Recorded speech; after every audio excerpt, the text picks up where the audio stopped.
Chers amis, nous sommes prêts à commencer. Salut, bonsoir à tous. Vos applaudissements. On commence la réunion à 325 aujourd'hui. Et comme toujours, je voudrais annoncer qui sommes-nous. Nous sommes le club qui s'appelle Autour du monde. C'est le club francophone qui fait partie de l'organisation internationale des buts non lucratifs Toastmasters. Et c'est l'organisation où on peut pratiquer l'art oratoire dans plusieurs langues. Et il y a plusieurs clubs dans le monde et à Moscou, en Russie, chez Toastmasters, on peut pratiquer hum, la langue, la langue allemande, russe, anglaise. Et nous sommes le seul club francophone et ici, on parle français. Euh, je voudrais, comme toujours, inviter sur la scène digitale les personnes qui sont venues pour la première fois et j'en vois quelques personnes. Euh, Peut-être Elisaveta, est-ce que vous voudrez vous présenter ou peut-être Yvan qui voudrait commencer? Yvan, Bonjour, salut. tout le monde. Ouais, je suis Yvan, je suis un prof d'anglais, je travaille en ligne et j'ai vu l'annoncement aujourd'hui dans quelques groupes Telegram et j'ai décidé de me joindre à vous ce soir. Oh, alors, vous êtes très bienvenue. Vous pouvez participer dans la session d'improvisation aujourd'hui et pratiquer un peu avec nous. Euh, Elisaveta, voudriez-vous vous présenter? Vous pouvez allumer vos micros et vos caméras, peut-être un peu plus tard. OK. Et maintenant, nous sommes prêts à commencer la réunion et je voudrais donner la parole à notre chère animatrice de la soirée. C'est notre chère Irina Yakovleva, vice-présidente d'éducation. Irina, la parole est à toi. Merci beaucoup, chère Irina, à me donner la parole. Bonsoir, mes amis. Aujourd'hui, notre réunion s'appelle La distance qui nous sépare et je voudrais ajouter, pas seulement nous sépare, mais nous unit à le même temps. La distance qui nous sépare et la distance qui nous unit parce que ici, dans l'espace Zoom, nous tous, des pays différents, des euh, villes différentes, nous pouvons nous rencontrer et être très proches un de l'autre.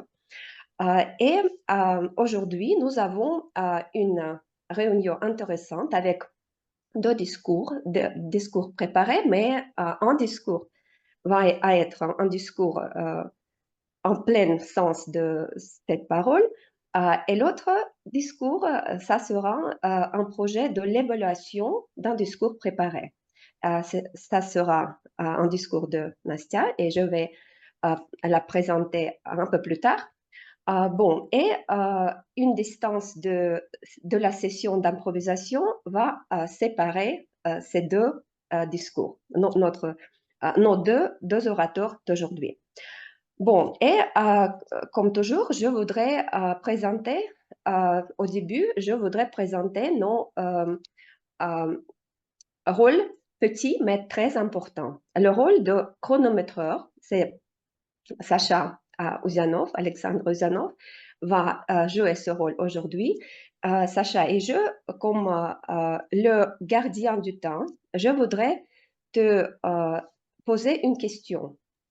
Je voudrais euh,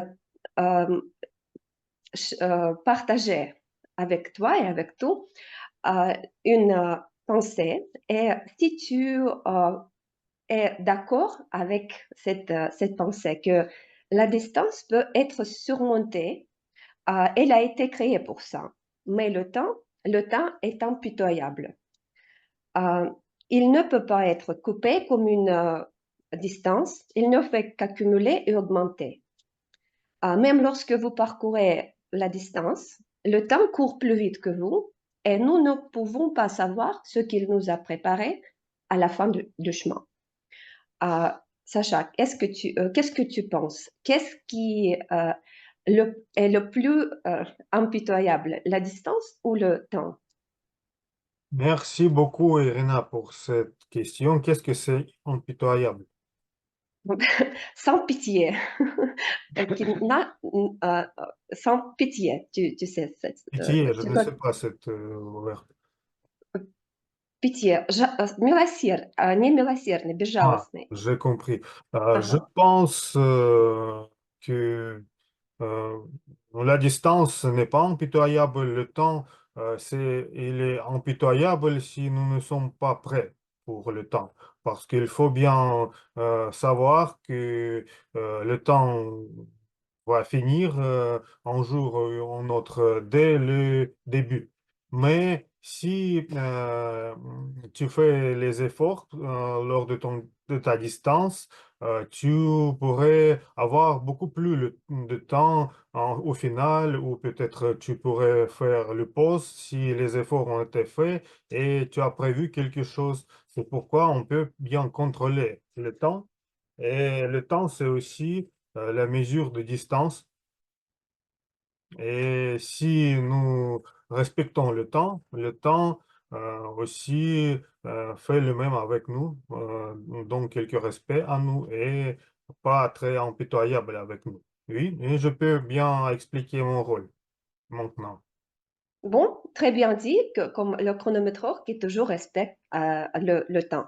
Alors, mes amis, je pense que le temps, c'est aussi la distance. Et si on parle de Toastmaster, je voudrais bien expliquer à personne nouvelle que tous les discours que nous avons lors de la session doivent être euh, chronométrés. Et nous avons les limites spéciales pour chaque session. Aujourd'hui, nous avons trois sessions, discours préparé, évaluation et improvisation. Discours préparé chez Toastmaster, c'est de 5 à 7 minutes. euh, il y a les autres discours, mais aujourd'hui, nous avons le discours classique de 5 à 7 minutes. Et j'ai les signaux différents, euh, vert, jaune et rouge. Après 5 minutes, pendant le discours, je montre vert, c'est-à-dire vous pouvez déjà arrêter, mais vous avez bien sûr quelque chose à dire et à ajouter. Après cette jaune couleur, vous devez planifier la finale de votre discours. Et après cette couleur rouge, vous avez 20 secondes pour terminer, car après 30 secondes, vous serez disqualifié. Mais si on parle des concours, mais pourquoi il faut s'entraîner maintenant pendant les réunions régulières pour que le temps pendant le discours ne serait pas impitoyable avec vous. Oui. Et c'est pourquoi aussi nous avons en ce qui concerne le discours préparé, en ce qui concerne l'évaluation, le même scénario avec les couleurs, mais vous avez 1 minute, puis 1 minute 30 et 2 minutes pour improvisation. Et pour évaluation, vous avez 2 minutes, 2 minutes 30 et 3 minutes. Et aussi 2 minutes pour tous les rôles techniques. Et je voudrais dire qu'à la fin de la réunion, je vais faire un rapport et on va euh, identifier avec les personnes qui sont arrivées, euh, je pense, jaunes, c'est-à-dire juste milieu, et les personnes avec lesquelles le temps est devenu impitoyable. Merci. Je peux voir que tu as aimé bien cette parole impitoyable. Bon, merci Sacha pour la présentation du rôle. Et maintenant, je vais présenter la grammairienne de soir. C'est notre chère Marie-Paul. Marie-Paul, et j'ai une question pour toi. Comme la plupart des membres de notre club sont des grands amateurs de la langue française, mais pas locuteur natif, pas de locuteur natif. Et qu'est-ce que tu peux dire? Y a-t-il une grande distance entre la grammaire de nos membres et la grammaire des membres de ton club natal? Entre la grand-mère de... Je n'ai pas bien entendu, peut-être. Je voudrais dire la grammaire et comment dire, je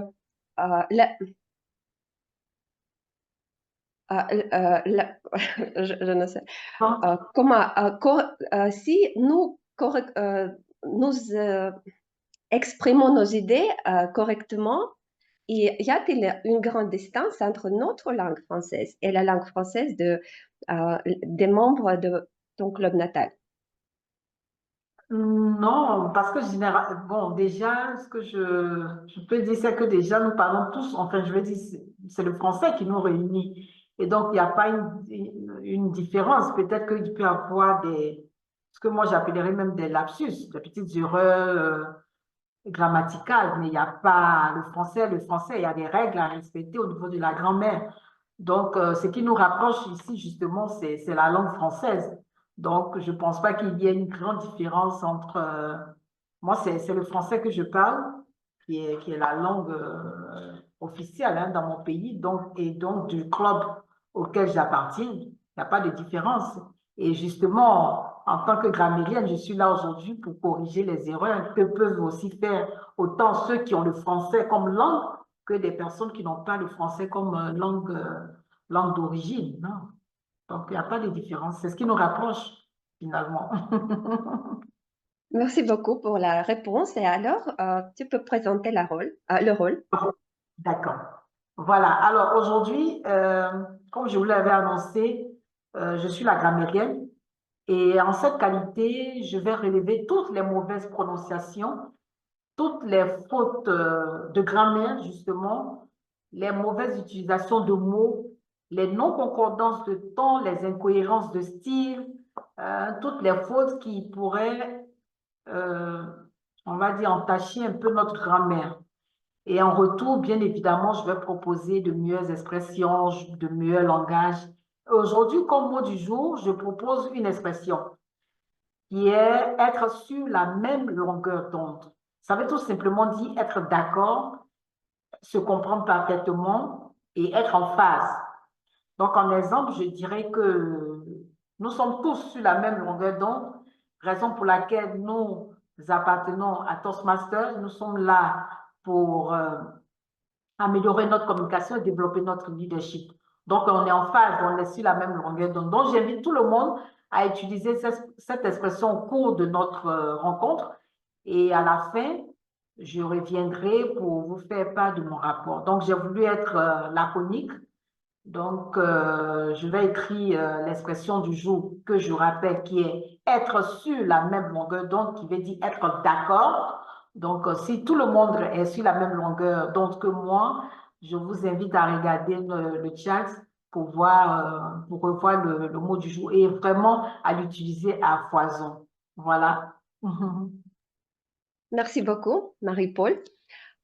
Et alors, je vais présenter notre chère Fanta qui va réfléchir sur le sujet de la soirée avec la pensée du jour. Va intervenir. Et pour toi, Fanta, j'ai une question. Qu'est-ce que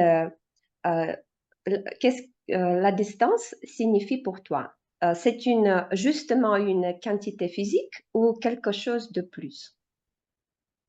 Merci, Rina. On pourrait voir des deux côtés. C'est quelque chose de plus.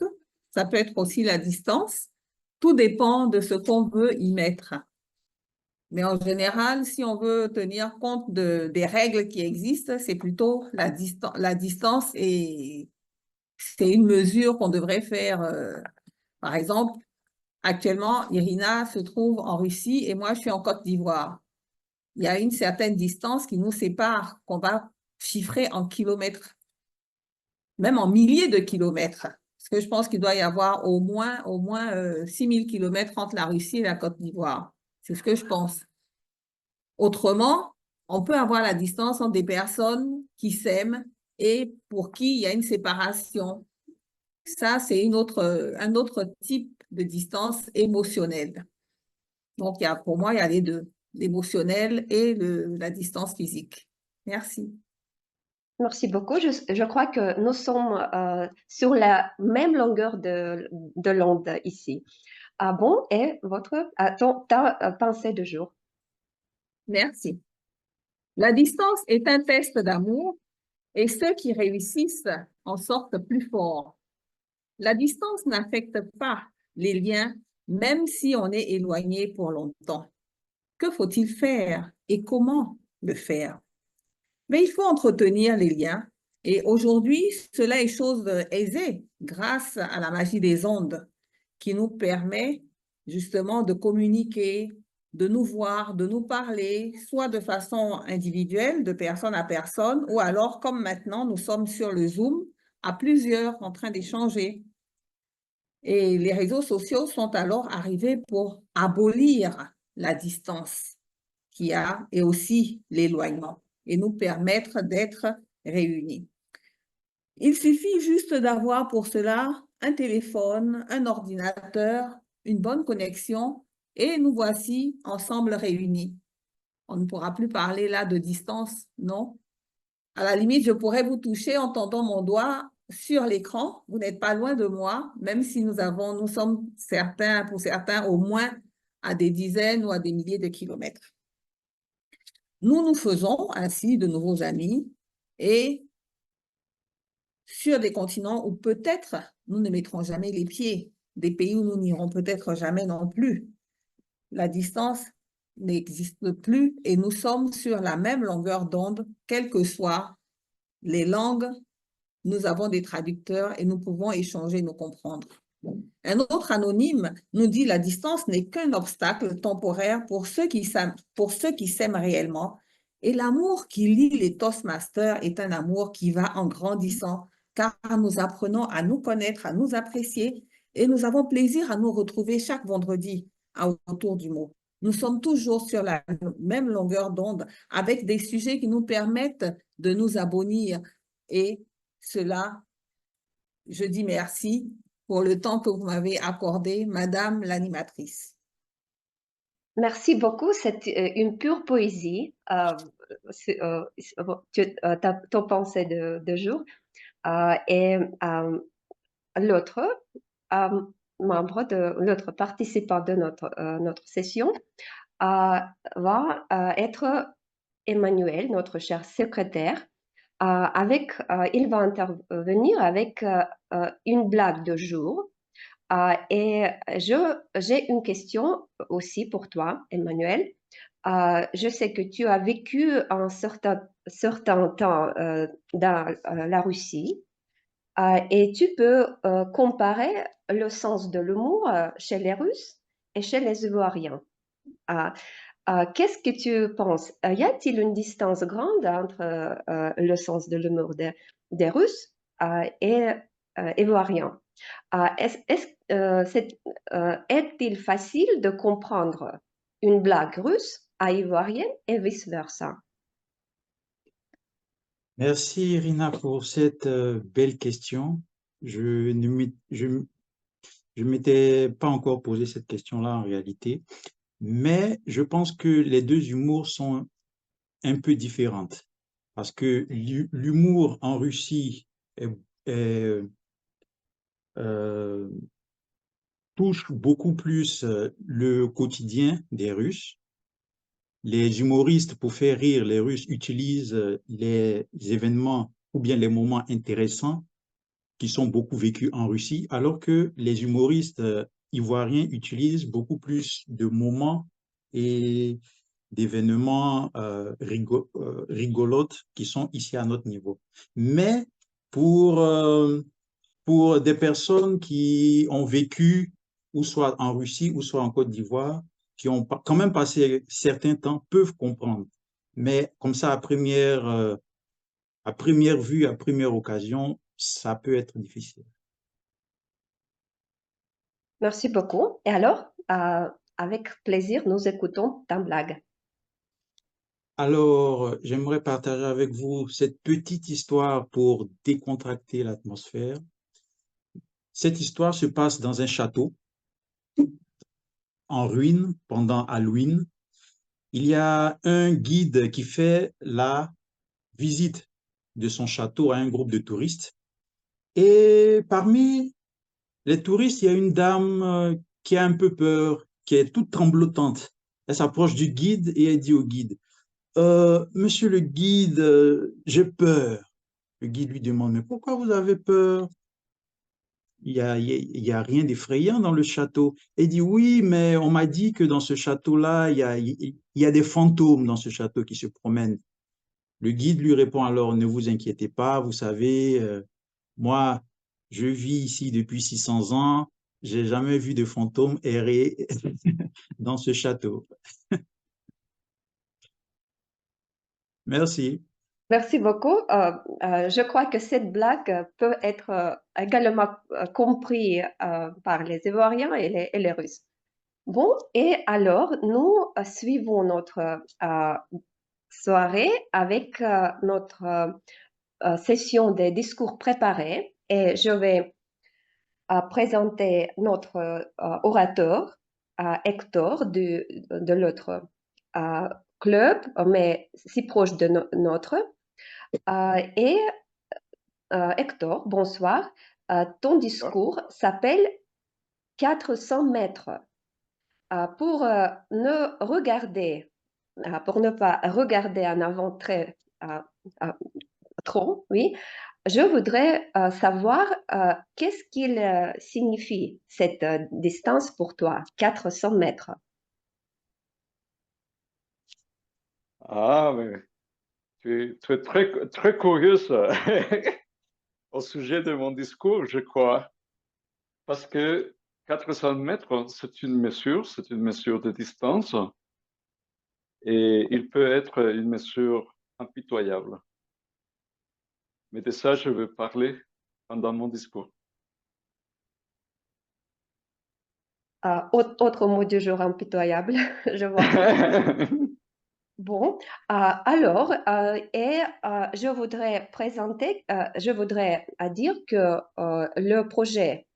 l'objectif du projet d'Hector, c'est faire des recherches et présenter les données de cette recherche. Bon, Hector Alonso Pérez, 400 mètres. J'ai besoin de quelques petites secondes pour ajuster mon caméra. Petit moment.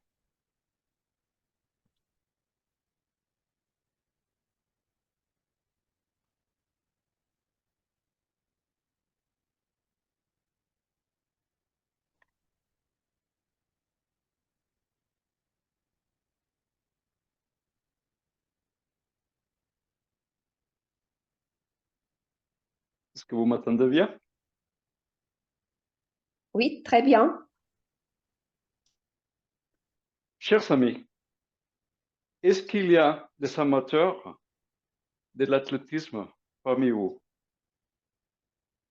Je crois que la réponse est évidente parce que j'ai vu que dans votre club, il y avait des compétiteurs, même passionnés dans les compétences d'athlétisme. Moi aussi, dans l'école, j'étais très fier de faire toujours mon mieux dans les compétitions d'athlétisme. Mon histoire aujourd'hui s'appelle 400 mètres. Et 400 mètres peut être une distance courte ou une distance trop longue. Ça dépend. Je souhaite de partager cette histoire aussi autour de la compétition parce que maintenant, en France, il y a les compétitions olympiques. Et comme ça, cette histoire incarne un peu l'esprit olympique. Il nous rappelle que l'important, ce n'est pas seulement de gagner, mais de participer, de persévérer, de surmonter des obstacles. Je vais vous parler de Derek Raymond, un athlète britannique spécialisé dans les 400 mètres. Aux Jeux olympiques de Barcelone en 1992, Derek avait un rêve, celui de remporter la médaille olympique. Il avait promis à son mère qui était à l'époque malade, d'emporter ces médailles pour elle. Lors de la demi-finale des 400 mètres, il était en pleine forme et il était prêt à tout donner pour réaliser son rêve. La course a commencé. Derek a pris un excellent départ.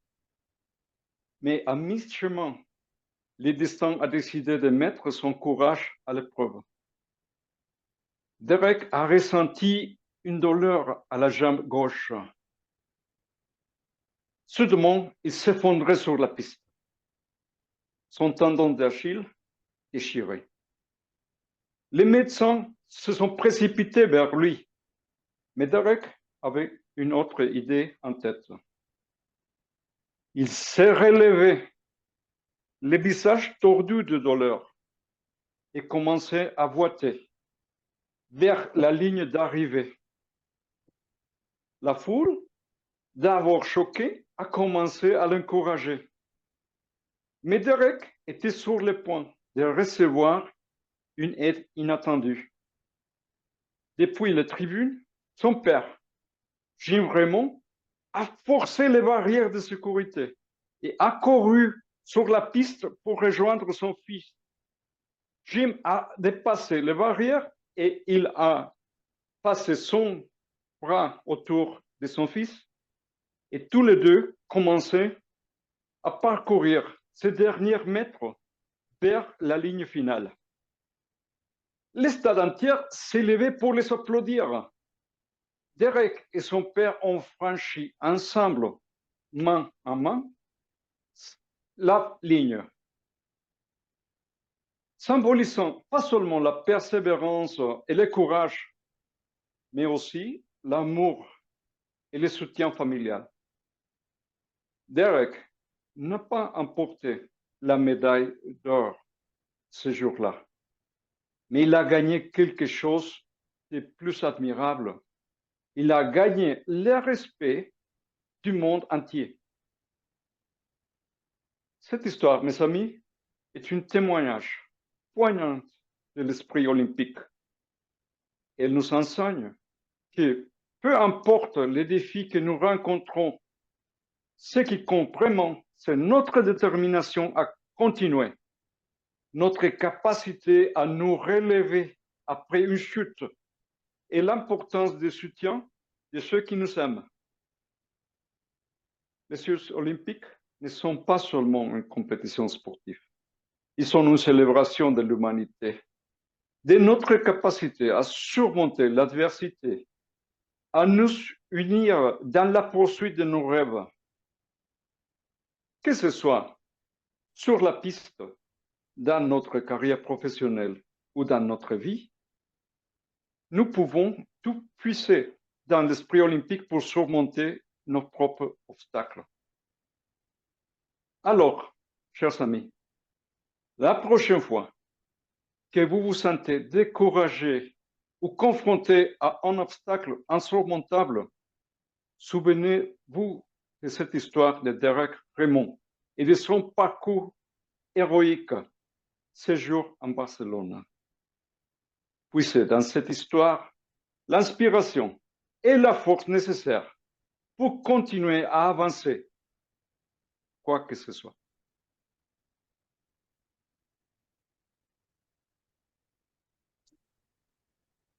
Merci beaucoup, c'était magnifique. C'était juste à propos, c'est juste sur le sujet de notre réunion et comment dire, il correspond au temps des Jeux olympiques en France.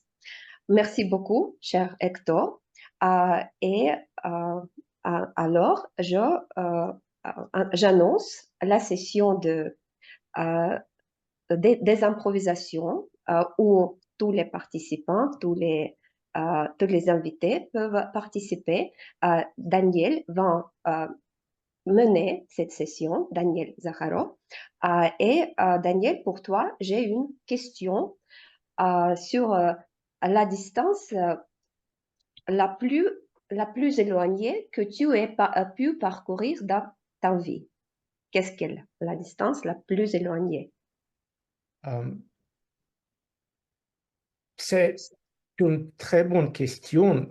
Je préférais de parler de la distance la plus éloignée que je suis fait la randonnée. C'est plus que 100 km pendant moins que 24 heures.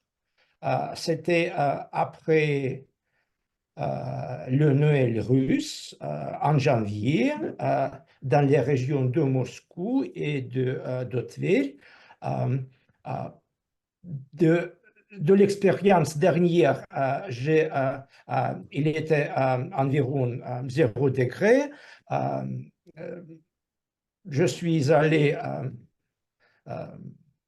dans un chemin normal et de mon expérience, je savais que c'est plus facile d'aller de soir dans un matin parce que après, je dirais, 60 km,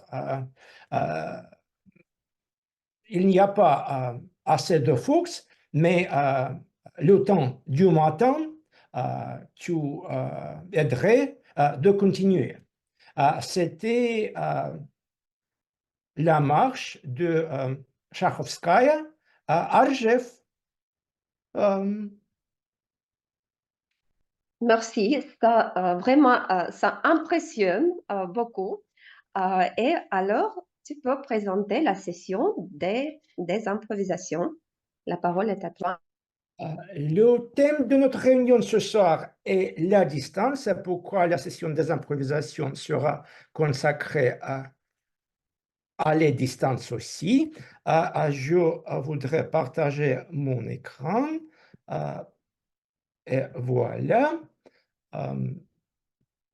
C'est à mon écran. Il y a les distances métriques, il y a les distances figuratives, il y a les distances linguistiques aussi. Par exemple, les montagnes russes, en russe, s'appellent les montagnes américaines. C'est vraiment très curieux de la différence des langues. C'est pourquoi je voudrais vous inviter à parler des distances différentes, métriques, figuratives, linguistiques, symboliques. Pendant la session des improvisations, on aura de 1 à 2 minutes pour répondre à la question. Et voilà, nous pouvons commencer. Qui voudra être première? Y a-t-il des... Irina? Oui, non? Laquelle? Moi? La- Ou Irina est laquelle- première? Irina qui a répondu. Ok, je peux prendre la parole. Il y a, voudrais-tu choisir le numéro de 1 à 8? 3. Toi?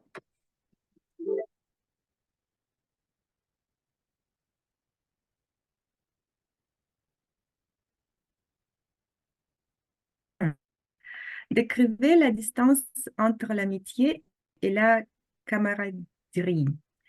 Alors, peut-être j'ai déjà vous parlé de mon amitié avec une une fille d'Austrie et c'était l'amitié en distance, en vrai dire, parce que nous mm,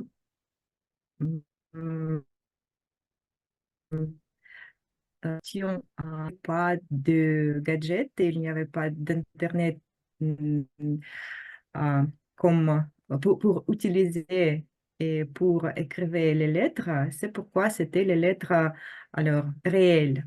Et c'était l'amitié sans frontières, sans distance, parce que euh, euh, j'ai écrit beaucoup de lettres et j'ai évalué pas seulement euh, la langue anglaise, mais aussi l'écriture dans mon enfance.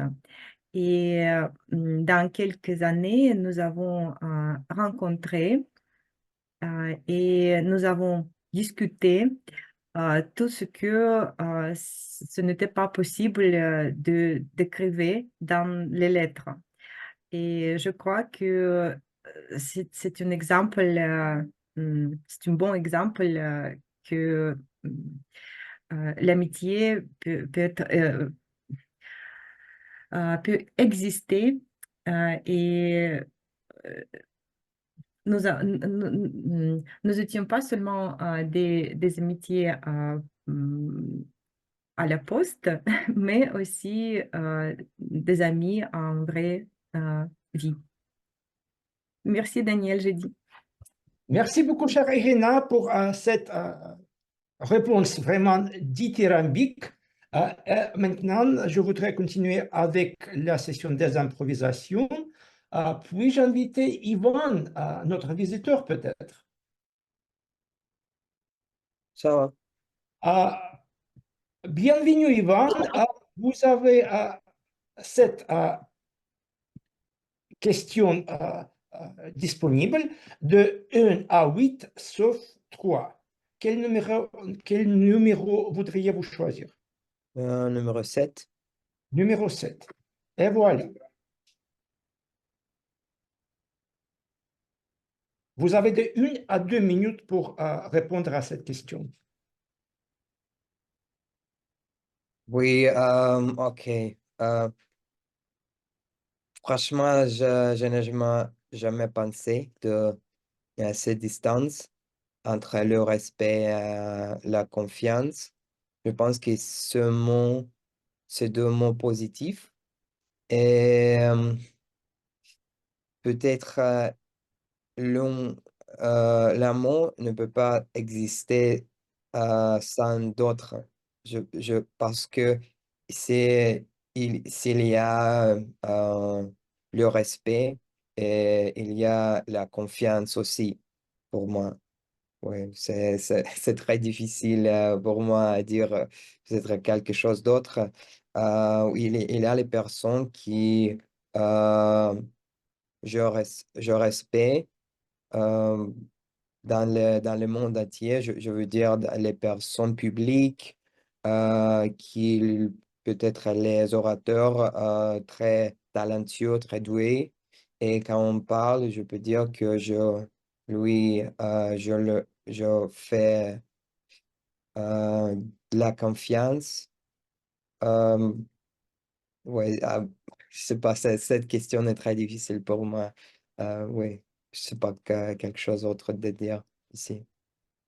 C'est super, Evan. Merci beaucoup d'avoir partagé votre avis sur ce sujet. Nous sommes touchés de votre réponse. Merci beaucoup. Nous continuons avec la session des improvisations. Y a-t-il des volontaires? Y a-t-il des mains levées? Oui, Marie-Paul, bien sûr.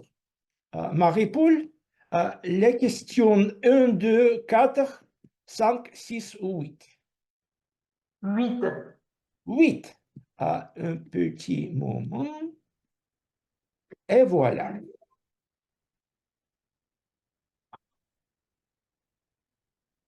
Décrivez la distance la plus fascinante.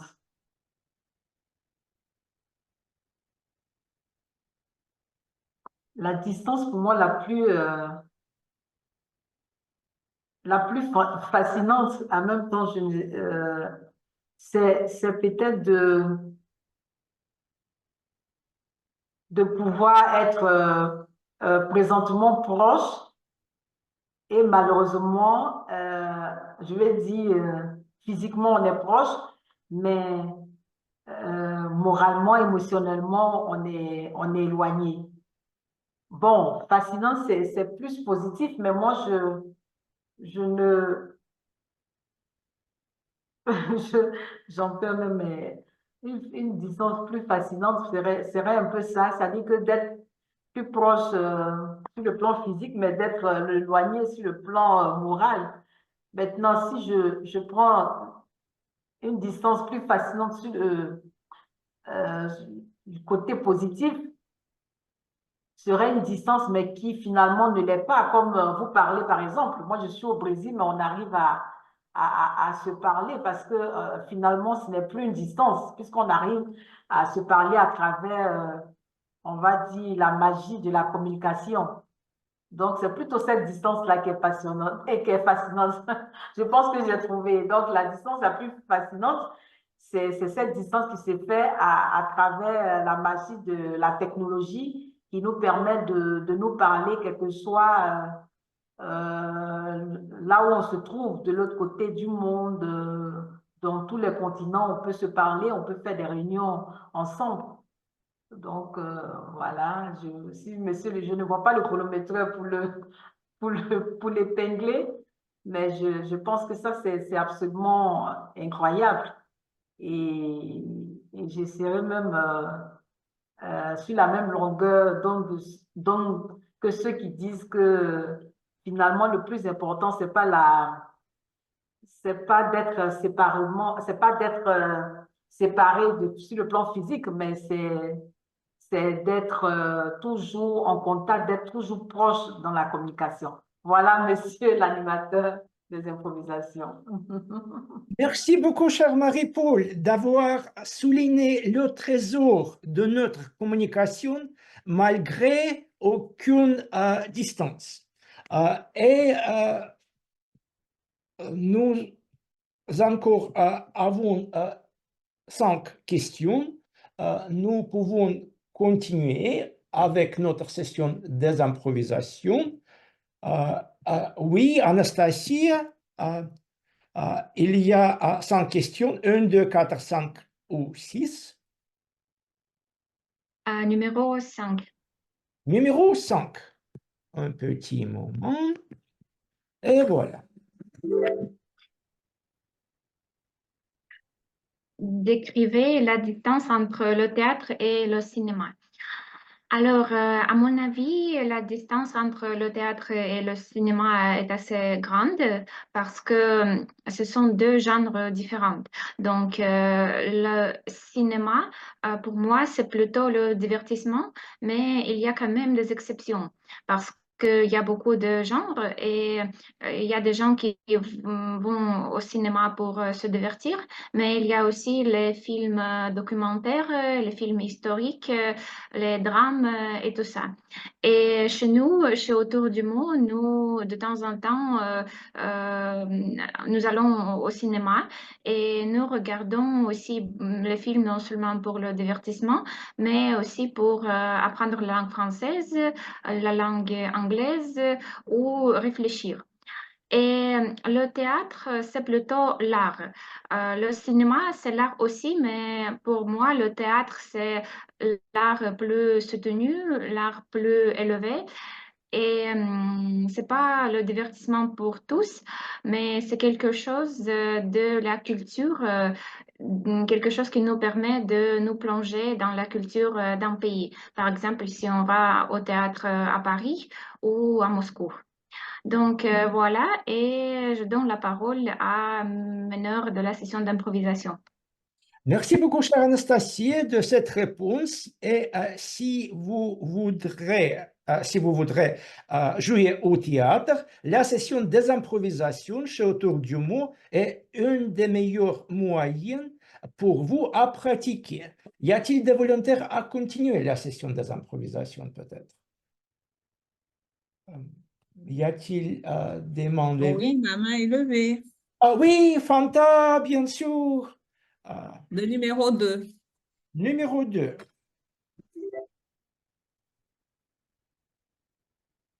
Wow, belle question. La distance entre le succès, entre l'échec et le succès. C'est une distance qui est, je dirais, très ténue. C'est-à-dire, c'est très mince, la distance. Parce que là, c'est un choix pratiquement que l'on va faire. Tout dépendra de comment est-ce que l'on se sent, qu'est-ce que l'on veut, quelle est la décision que l'on prend. On peut être sur la bonne voie et puis, tac, quelque chose se produit en un clin d'œil, comme là, tout à l'heure, le discours d'Hector, mais c'était en une fraction de seconde, hein. Il était parti pour gagner et puis les tendons ont lâché, il s'est écroulé, il pouvait plus se lever pour continuer. C'est pas que là, il n'avait pas choisi, c'était un accident. Mais quelquefois, on peut aussi choisir d'échouer. Parce que quelquefois, l'échec va nous amener aussi au succès. La distance, elle est très ténue, comme je disais, très mince. Et quand on va décider d'échouer pour pouvoir réussir plus tard, je pense que c'est parce qu'on a aussi confiance en soi. Ne prenons pas l'échec comme quelque chose de mauvais. Cette distance-là, je crois que ce n'est pas en vain qu'elle est très, très, très courte. Monsieur l'animateur des improvisations, je vous redonne la parole. Merci beaucoup, cher Fanta, pour cette réponse très optimistique, je dirais. Et bien sûr, la distance entre un échec à l'autre, et quand nous traversons cette distance sans perdre l'optimisme. Et notre session des improvisations est un des meilleurs moyens de garder notre optimisme. C'est pourquoi je voudrais inviter le participant suivant. Est-ce que Harvey voudra participer? Ouais, c'est bon, vous m'entendez? Oui, bien sûr. Y a-t-il 3 questions disponibles? Un petit mot, pardon. Bah, profitons-en justement parce que là, j'ai plus beaucoup de temps, donc je vais essayer, hein. Ça va être un petit peu un galop d'essai, on va dire. Alors, on va essayer Oui, la 6. 6. Et vous avez 30 secondes pour se préparer si vous en avez besoin.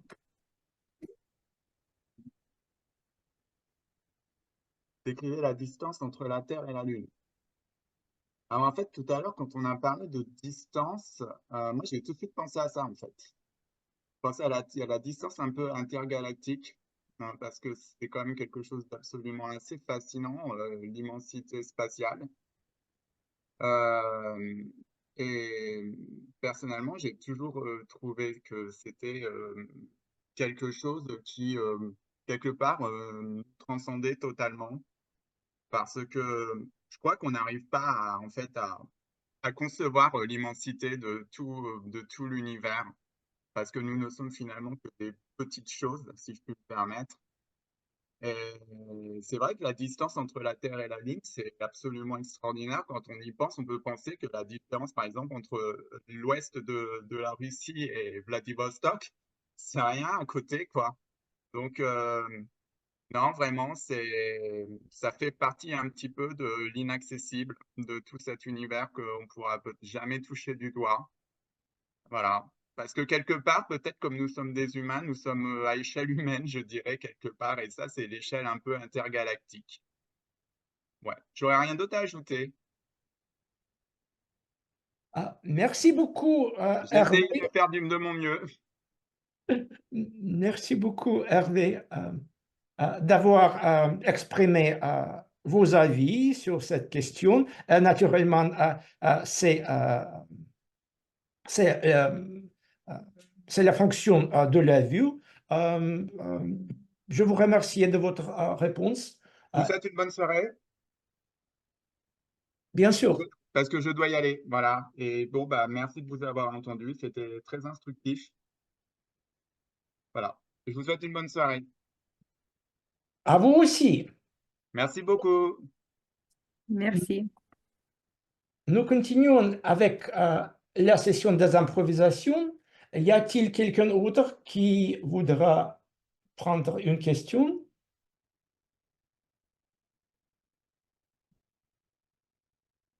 Est-ce que c'est une main levée?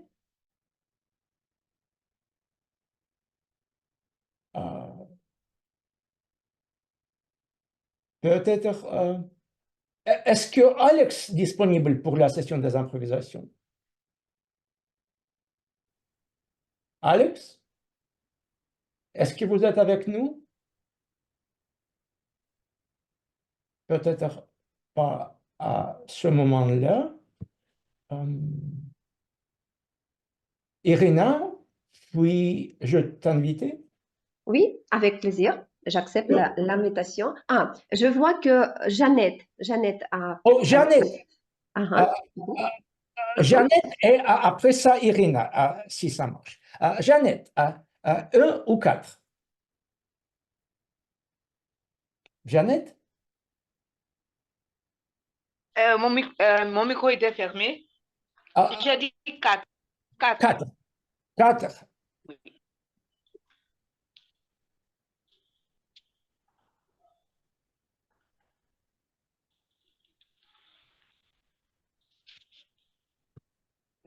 Décrivez la distance entre le son et la lettre. Le son.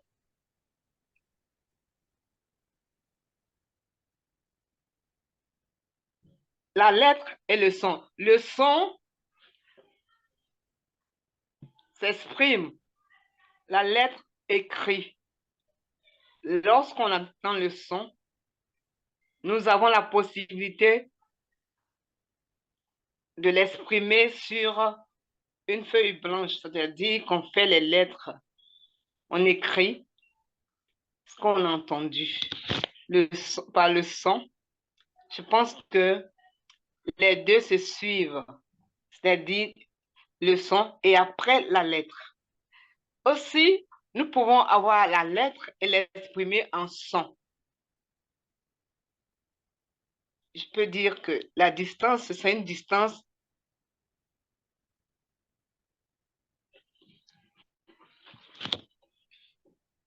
bon, c'est une flèche, je suis en train de voir, il y a 2 flèches, aller et retour. C'est-à-dire que nous pouvons l'exprimer.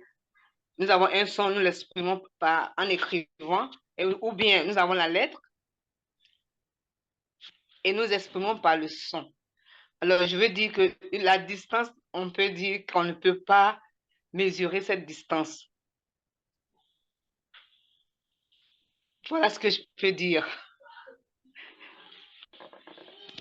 C'est magnifique, cher Jeanne.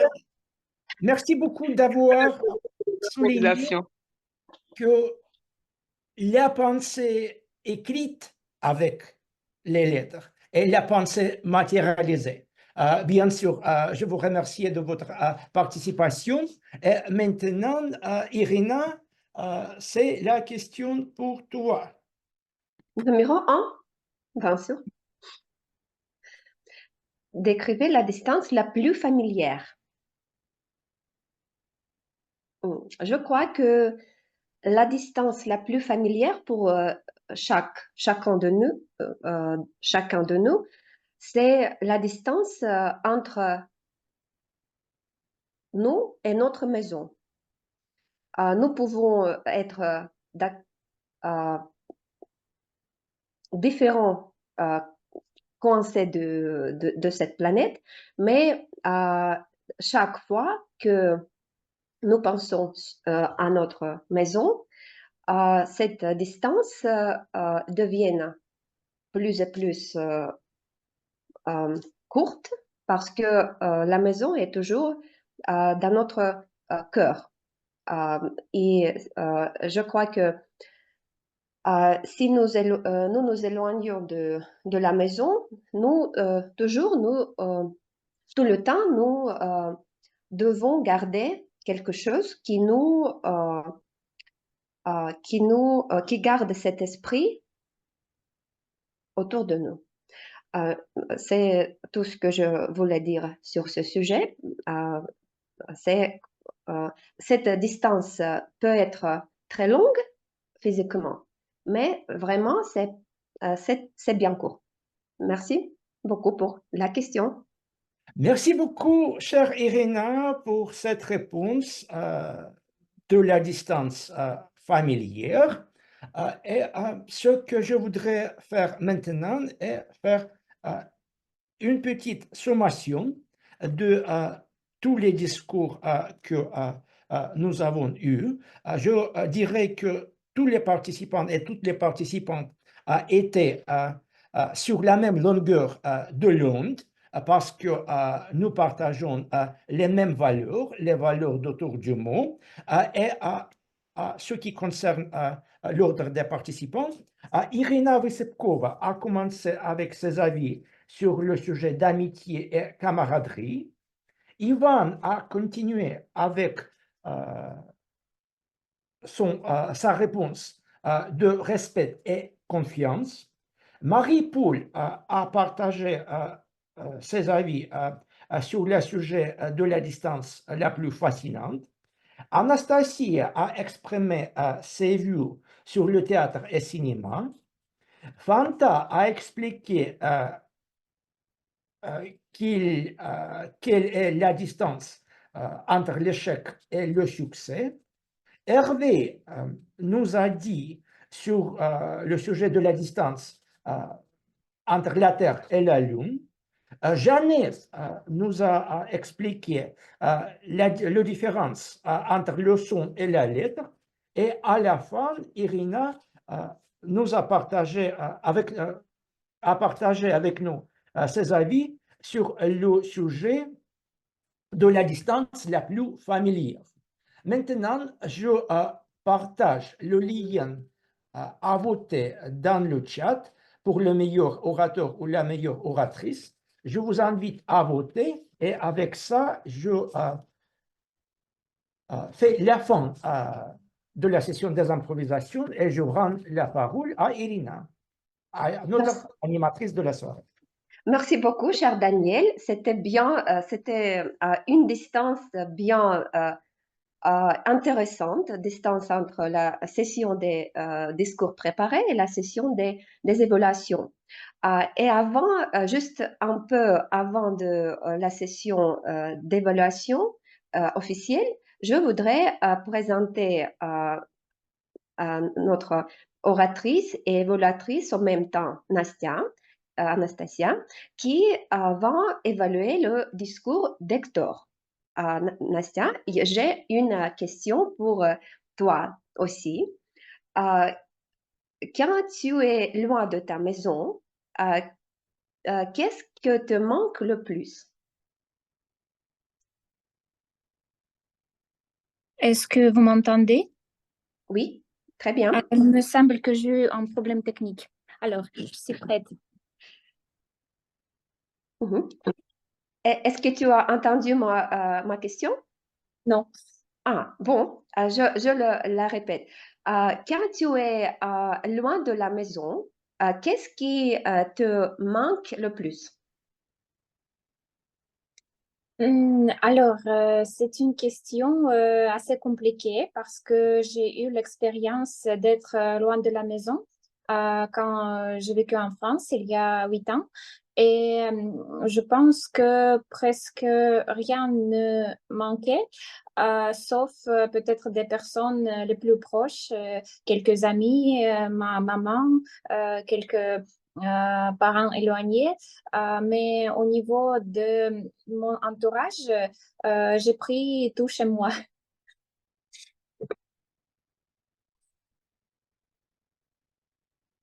Merci beaucoup, chère Nastia. Et alors, la parole est à toi pour évaluer le discours d'Hector. Cher Hector, 400 mètres, c'est combien? c'est la moitié de la distance entre chez moi et le métro. 400 mètres, c'est aussi presque la hauteur de Tour Ostankino à Moscou, ou 400 mètres, c'est la profondeur sur eau. Alors, quoi que soit 400 mètres, ton titre de discours était intéressant même avant la présentation du discours. Et durant la présentation, je voudrais noter beaucoup de points positifs parce que tu as commencé avec la question vers l'auditoire. Tu nous as dit d'abord qu'est-ce que c'est 400 mètres parce que c'est le sujet assez inhabituel, c'est le titre assez inhabituel pour le discours, mais tu nous as expliqué que tu allais parler de la distance et la distance qui nous sépare de victoire, par exemple, aux Jeux Olympiques ou victoire personnelle. Ton discours était très bien structuré. Tu nous as présenté beaucoup de storytelling. Donc, les histoires étaient intéressantes. Et tu as eu la structure très claire, l'introduction, la question à l'auditoire, la partie principale qui comprenait le storytelling et aussi la conclusion. Je voudrais aussi mentionner le langage non verbal parce que tu présentais ton discours debout et tu as montré un artefact des chaussures de tennis au début. Et ta tenue était aussi très actuelle pour ce discours. Tu as aussi montré la gestuelle assez bonne et très bonne variété vocale. Donc, ton langage non verbal était formidable. Qu'est-ce que je voudrais aussi ajouter?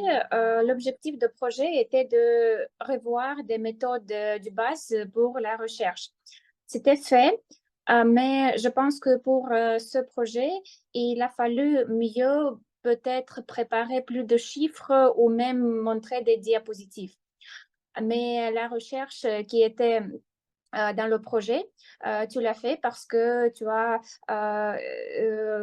appris et cherché quelques facts sur les Jeux Olympiques. Pour améliorer, je voudrais te proposer développer des autres formats de discours, par exemple pour la prochaine fois préparer les diapositives et aussi peut-être poser un peu plus de questions à l'auditoire, non seulement au début du discours, mais aussi au milieu du discours. Pour résumer, je voudrais dire que tu as eu un excellent projet. C'était clair, tu as montré la variété vocale, la gestuelle, la structure. Et pour améliorer, je te conseille de poser plus de questions à l'auditoire. Et pour t'entraîner, essaye de préparer une présentation avec des diapositives, par exemple. Donc, merci et félicitations d'avoir accompli ce projet.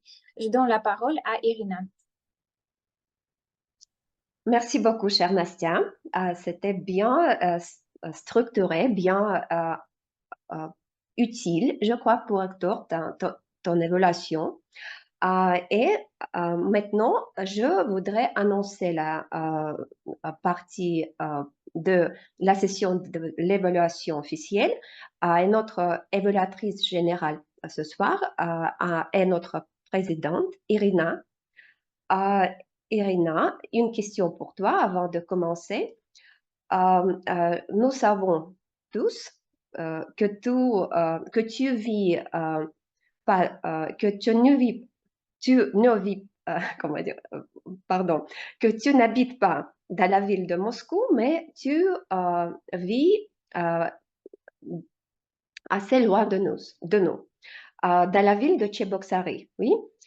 Et je voudrais te demander comment ta vie va-t-elle changer si tu déménages à Moscou un jour?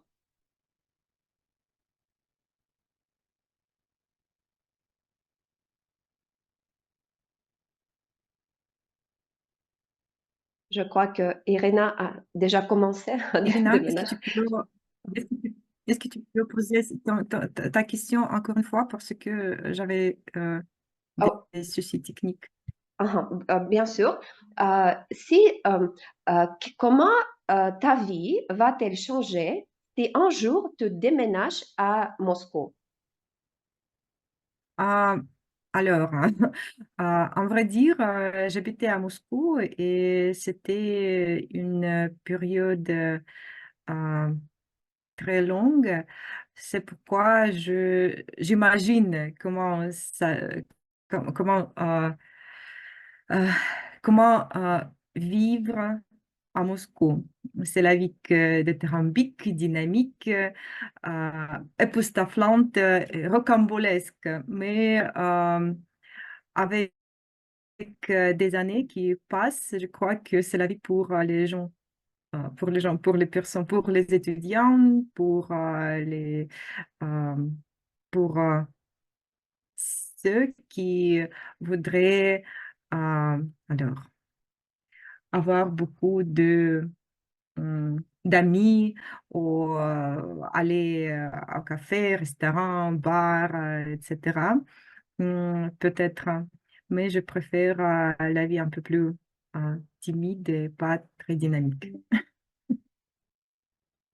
Merci beaucoup. Ta réponse sur les jeunes gens m'a surpris un peu parce que je ne crois que tu es une personne ancienne. Bon, et alors, la parole est à toi pour annoncer, pour mener la session d'évaluation. Ah, ok, merci Irina d'avoir donné la parole. Et maintenant, on commence la partie finale de notre réunion. C'est la session d'évaluation. Et pour ne pas être prolixe, je voudrais inviter sur la scène une constellation de spécialistes qui vont présenter ces rapports. Et je voudrais inviter Emmanuel qui va évaluer l'évaluation de Nastia. Aujourd'hui, nous avons la structure un peu inhabituelle. Euh, Emmanuel, la parole est à toi. Merci, Irina, de m'avoir attribué la parole pour faire l'évaluation de Nastia. Je trouve que c'est un exercice particulièrement très intéressant puisque les remarques que je vais faire à Nastia doivent être considérées à moi-même au niveau pour ne pas que je les répète. Alors, pour mon évaluation, je vais parler des moments où Nastia a excellé. Je vais aussi parler des points à améliorer éventuellement et donner quelques petites recommandations. Ce que Nastia a bien fait, et même très bien fait, elle a abordé tous les critères d'évaluation d'un discours, à savoir la clarté vocale, la variété vocale, la gestuelle, l'engagement du discours de Hector. Elle a abordé aussi l'intérêt de son discours et elle a parlé aussi du fait que Hector, oui, elle a dit, elle a exprimé son point de vue sur le fait que Hector a atteint ses objectifs ou pas. Je pense que les informations qu'elle a apportées ont été constructives pour Hector et riches aussi en contenu. Ça, c'est ce qui concerne les points où Nastia a excellé. En ce qui concerne les points à améliorer, je dirais que Nastia est allée un peu trop vite. Elle avait beaucoup d'informations importantes et intéressantes à donner, mais elle s'est un peu trop dépêchée, je trouve, et qu'il serait beaucoup plus intéressant de séparer un peu les points à aborder et simplifier au maximum euh,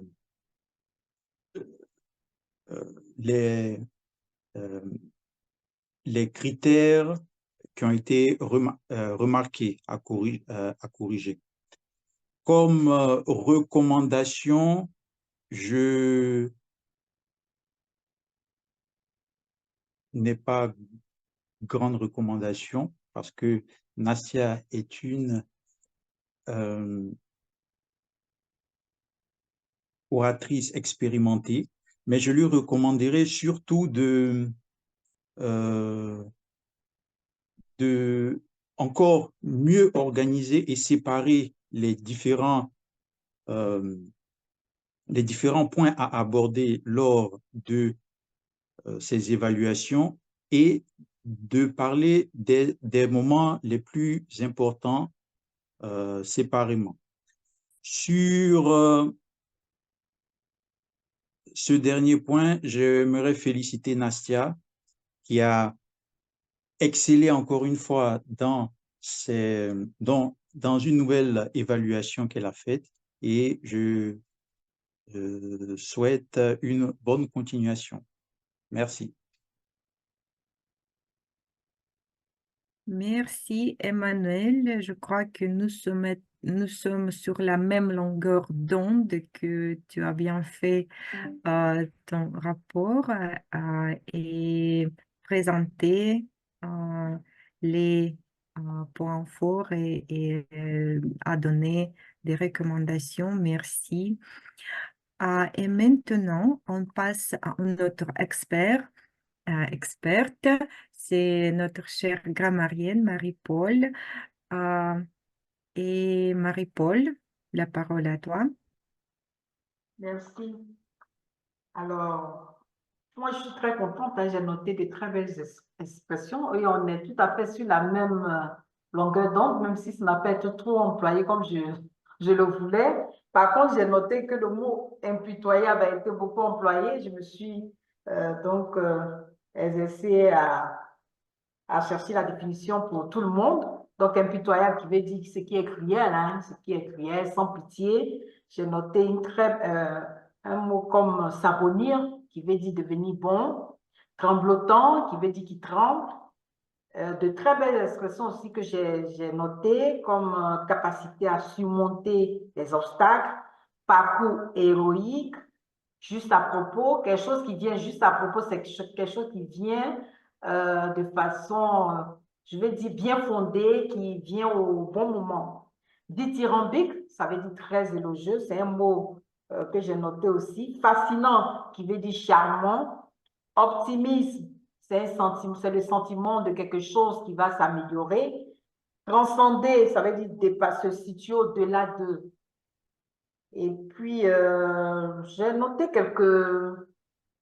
on va dire quelques lapsus. C'est des lapsus parce que peut-être que je n'ai pas bien entendu, peut-être aussi, hein, parce que j'ai noté, par exemple, un exemple.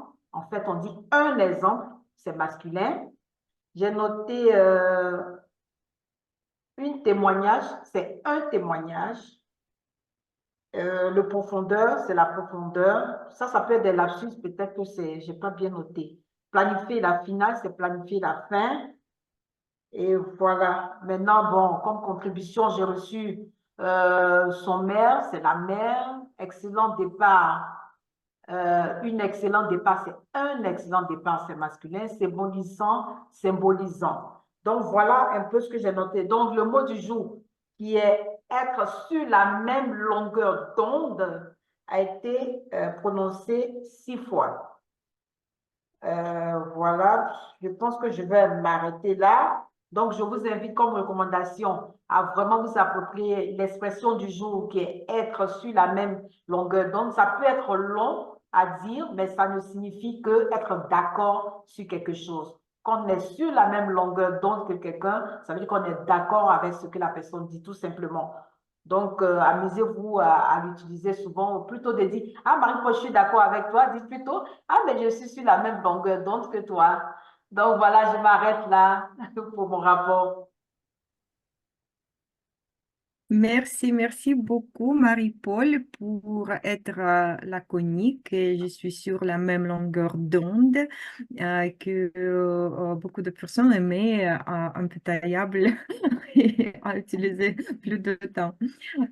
Merci. Et maintenant, le rapport de notre cher chronométreur Alexandre Uzianov, qui va nous raconter ou qui va donner les chiffres. Alexandre, la parole à toi. Merci beaucoup, Madame l'évaluatrice générale, de m'avoir donné la parole. Et voilà, je voudrais bien partager mon écran. Vous pouvez voir les personnes qui ont gagné la distance, les personnes avec lesquelles le temps était impitoyable. Plusieurs personnes sont, comment dire, je voudrais utiliser le mot du jour, sur la même longueur d'onde, oui. Plusieurs personnes rouges, vertes et jaunes, et il y a quelques personnes avec lesquelles le temps est impitoyable, c'est plutôt évaluateur. Et mais Marie-Paul, le rapport de Marie-Paul a sauvegardé l'oratrice des improvisations, Marie-Paul. C'est pourquoi c'est aussi juste milieu. Aussi, Emmanuel, euh, quelques juste milieu parce qu'il était moins minimum et puis il était rouge pendant les évaluations. C'est quelque chose pour réfléchir parce que ce n'est pas le même cas que Marie-Paul, c'est moins que minimum, plus que maximum. C'est-à-dire, il faut bien travailler au sujet du temps. Et je vais partager le rapport ou notre messagerie. Et je vous souhaite, mes amis, de respecter le temps pour que le temps respecte vous. Merci. Merci Sacha. Merci Sacha pour ton rapport utile pour nous améliorer à l'avenir. Et maintenant, je vais dire quelques mots à propos de notre réunion en général, comme évaluatrice générale. Et voilà, d'abord, je voudrais dire que malgré le fait que nous avons commencé notre réunion un peu plus tard, aujourd'hui, nous sommes presque à la fin et nous sommes dans la limite. Et pendant la réunion, nous avons en général respecté le temps, sauf que peut-être quelques personnes. Et en ce qui concerne le sujet, je crois que tout le monde aimait le sujet parce que toutes les personnes essayaient de lier leur réponse, leur pensée, blague, session d'improvisation au sujet. Et c'était très bien fait. Merci beaucoup parce que pas seulement le sujet, mais l'annonce sur la messagerie était informative, était attirante. C'est pourquoi beaucoup de personnes aujourd'hui ont, sont venues. Et en plus, je suis très heureuse de voir des nouvelles personnes parmi nous. J'espère que vous êtes satisfaits avec la réunion, les présentations, des discours, etc. Euh, euh, deux mots pour Hector. Merci pour la belle tenue. Et c'était bien noté, bien souligné par notre Fanta parce que c'était une bonne illustration pour ton discours et c'est toujours intéressant d'écouter des discours comme ça. Merci avec quelques prestations théâtrales peut-être. Merci beaucoup, Daniel, pour faire cette session d'improvisation alors dithyrambique, le mot qui aimait beaucoup Marie-Paul, parce que nous avons comparé les notions des mots différents, des sujets physiques, métaphysiques, etc. C'était intéressant. Et voilà. Je voudrais recommander de souligner le mot du jour au début de la session des improvisations, ou rappeler l'auditoire, parce que je crois que l'auditoire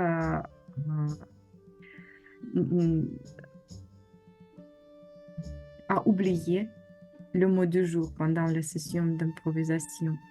Et c'est une seule recommandation.